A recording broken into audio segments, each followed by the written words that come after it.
बहुत सारे स्टूडेंट्स हैं जो प्रीवियस ईयर के पेपर्स तो लगा रहे हैं, ठीक है, वो लगा रहे हैं लेकिन उनका सिलेक्शन नहीं हो रहा है, तो उन्हें क्या लगता है कि प्रीवियस ईयर करने से कोई फायदा नहीं होने वाला है। तो आपको सही तरीका ही नहीं पता है कि किस तरीके से प्रीवियस ईयर के पेपर्स को अटेम्प्ट किया जाता है और उससे आपको कितना बेनिफिट होने वाला है। आपको क्या लगता है कि मैंने एक बार कर लिया, बात खत्म हो गई, आपके 400 नंबर बने, 350 नंबर बने, 500 नंबर बने, आप उसको पेपर कर लिया, छोड़ दिया, क्योंकि आपको सेल्फ सेटिस्फैक्शन आपके लिए आज की डेट में बहुत ज्यादा इंपॉर्टेंट हो गया है, ठीक है। आपको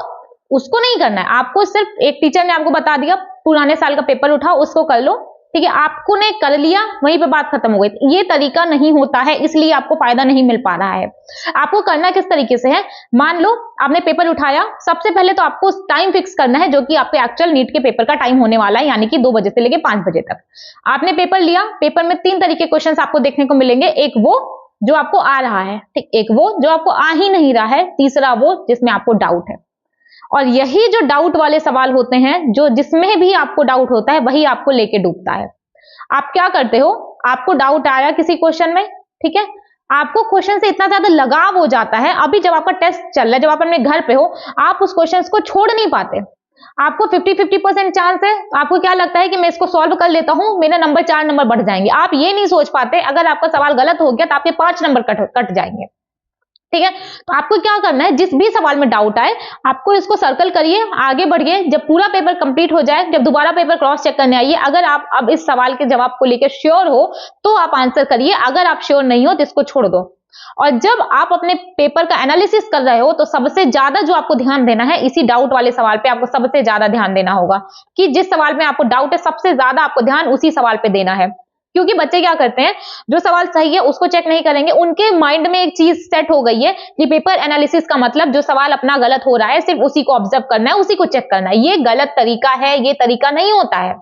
पेपर एनालिसिस का मतलब जिस सवाल में आपको डाउट आया है और वो सवाल सही हो गया है, देखो जिस सवाल पे डाउट आए सबसे पहले वो आपको सर्कल करना है, भले बाद में आप उसका आंसर सही कर ले जा रहे हो, लेकिन एटलीस्ट आप उस सवाल पे रुके 1-2 सेकंड के लिए, 5 सेकंड के लिए आप रुके, दैट मीन्स आपका वो टॉपिक, वो कॉन्सेप्ट क्लियर नहीं है, इसलिए आपको टाइम लगा करने में।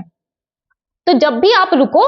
आप वेट करो, अगर आपका जवाब आ जाता है तो ठीक है, आपने सर्कल कर दिया, दैट मीन्स अब आपको इस क्वेश्चन पे बहुत ज्यादा ध्यान देने की जरूरत है। तो जब भी आप पेपर का एनालिसिस करने बैठो, आपके जो भी क्वेश्चन पे डाउट रहे सबसे ज्यादा ध्यान आप उसी पे दीजिए,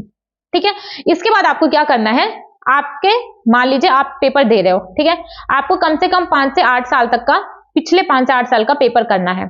और कब तक करना है, ठीक है, 3 से 4 बार करना है, कम से कम मैं आपको बता रही हूँ, कम से कम आपको 3 से 4 बार करना है, और बहुत अच्छे तरीके से करना है तब तक कि जब तक कि आपके 680 प्लस नंबर नहीं आने लगते हैं प्रीवियस ईयर के पेपर में।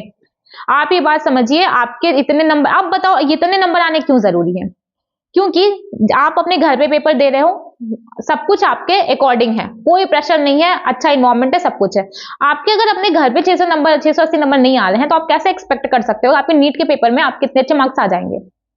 आप जब भी पीवाईक्यू करो, उससे अच्छा टेस्ट सीरीज कोई हो ही नहीं सकता। ये बात आप मेरी लिख के ले लो, जितना अच्छा आपको प्रीवियस ईयर पेपर आपके पास जितना अच्छा ऑप्शन होता है उससे अच्छा ऑप्शन कोई और नहीं है। तो उस पेपर को करो और कम से कम 3 से 4 बार करो, 680 नंबर जब तक कि ना आ जाए, हर एक सवाल आपको रट जाना चाहिए, आपको इतने अच्छे तरीके से करना है, ठीक है, इतने अच्छे तरीके से करिए। बाकी अगर आपको कोई और डाउट आएगा आप कमेंट सेक्शन में बता दीजिएगा, अदरवाइज आपको डिस्क्रिप्शन में टेलीग्राम का लिंक मिल जाएगा, आप वहां पे जाके मैसेज कर सकते हैं। Thank you.